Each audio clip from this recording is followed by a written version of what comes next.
न जाने कितने दांव पेच सीखकर विनेश फोगाट ने अपने सपनों की उड़ान भरी थी। हर प्रतिद्वंदी को हराया, लेकिन इस ओलंपिक में कुछ ऐसा हुआ कि वो कुश्ती से हार गई।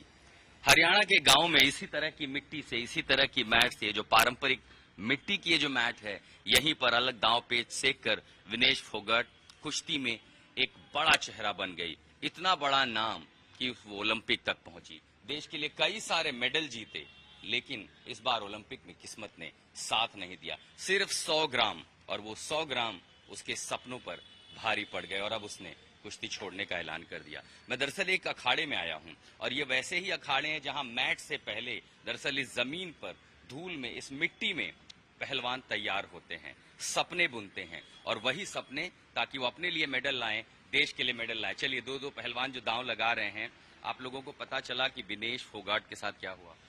100 ग्राम वेट के चक्कर में वो उसको बाहर कर दिया था। कुश्ती आपके लिए शौक है या जज्बा? जज्बा, जज्बा। और जब आप देख रहे थे ये ओलंपिक में अलग अलग में आपने देखे मैच, हाँ जी, देखेंगे। मन में क्या भाव आया जब आपने ये खबर सुनी कि विनेश फोगाट अब डिस्क्वालीफाई हो गई? हमारे को तो शौक लगा कि 100 ग्राम वेट के चक्कर में उसको डिस्क्वालीफाई कर दिया। उसको थोड़ा मौका देना चाहिए था कि 100 ग्राम वेट कम करके दोबारा से रिड्यूस करके चांस मिलना चाहिए। विनेश ने जो है कह दिया कि वो कुश्ती छोड़ना चाहती हैं, वो कुश्ती से हार गई हैं। उस बात से दुख हुआ है मेरे को, इस बात पर कि उन्होंने पीछे हट गए, क्योंकि और भी उनसे बड़े बड़े सीनियर्स हैं, उन्होंने अभी तक ऐसे अपने आप को। एक पहलवान बनने के लिए क्या कुछ लगता है? मेहनत लगती है, बहुत ज्यादा जज्बा लगता है। मतलब जो बंदा पहलवानी में जाना चाहता है उसको बहुत मेहनत करनी पड़ेगी, टेक्निक करने पड़ेंगे। अब और ऐसी कुछ टेक्निक हम यहाँ पर मैट पर देख रहे हैं जो चल भी रही है। इस टेक्निक के साथ जब सपने बुन करके जाते हैं तो क्या घर वाले भी सपने देखते हैं कि बच्चा मेडल लाएगा? हाँ जी सर, देखते ही है। घर वालों को प्राउड फील होता है, मेडल लाएगा वो बच्चा। लेकिन विनेश के साथ जो कुछ भी हुआ, तो आपकी कम उम्र में आपके दिमाग पर क्या कुछ आया, आपके मन में क्या कुछ आया? देखो, विनेश ने जापान की ना हारने वाली को हराया, तभी उसको 100 ग्राम से हरा दिया, तो ये बुरी बात है बहुत ज्यादा।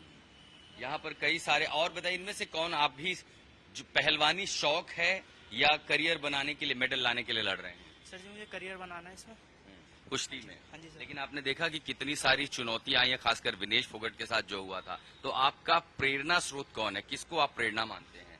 सर मैं प्रेरणा अपनी बजरंग पुनिया सर को मानता बजरंग पुनिया को। बजरंग पुनिया से कौन से दांव पे सीखे आपने? हूँ सर। ढाक धोबी और सर जो उनके और फेमस। लेकिन आगे की चुनौतियां वो हो सकती हैं जो विनेश फोगाट के साथ हुई हैं ओलंपिक में। जब ऐसी चुनौतियां आएंगी, आप तैयार हैं मन से? हाँ जी सर। विनेश के लिए कोई मैसेज आप तमाम पहलवानों की ओर से जो सपने बुन रहे हैं कुश्ती में, क्योंकि उन्होंने कह दिया कि अब वो कुश्ती ही छोड़ देंगी, वो कुश्ती से हार गई हैं, कोई संदेश देना चाहेंगे? नहीं सर, थोड़ा अभी कुश्ती छोड़ना जल्दबाजी है, क्योंकि उनसे बड़ी एज की जो लड़कियां अभी भी रेसलिंग करती है और आने वाले ओलंपिक के लिए तैयारी कर रही है। मेरे हिसाब से तो अभी जल्दबाजी है ऐलान करना की संन्यास का। अभी उनको अगले ओलंपिक के लिए और ट्राई करना चाहिए। कुछ मैसेज देना चाहेंगे आप विनेश फोगाट को, एक नए युवा पहलवान की ओर से? और ट्राई करना चाहिए उनको ओलंपिक, नेक्स्ट ओलंपिक में मतलब और बेहतर करे तो जीत सकते हैं जी। दोबारा ट्राई करना चाहिए मेरे हिसाब से। विनेश फोगाट को दोबारा ट्राई करना चाहिए। उस विनेश फोगाट के लिए जो कह रहे हैं कि कुश्ती ने उन्हें हरा दिया, कोई ऐसा दांव दिखाना चाहेंगे आप कि कैसे विनेश फोगाट वापस अपनी उस हार को, जो उनको हताशा हुई है, उस हताशा को हरा सके? दिखाइए जरा वो कौन सा दांव है जिससे एक बार फिर कम से कम विनेश फोगाट को देश दुआएं दे रहा। और देखिए कैसे ये धोबी पछाड़ था ये, और ये देखिए ये जो दांव लगा है, बस ये पहलवानों की ओर से कम भारतीय, ये वो पहलवान जो विनेश फोगाट, बजरंग पुनिया जैसों को आदर्श मानते हैं, सीख रहे हैं, समझ रहे हैं, उनकी उम्मीदें हैं कि कम से कम अभी हिम्मत न टूटे, आगे उड़ान बाकी है।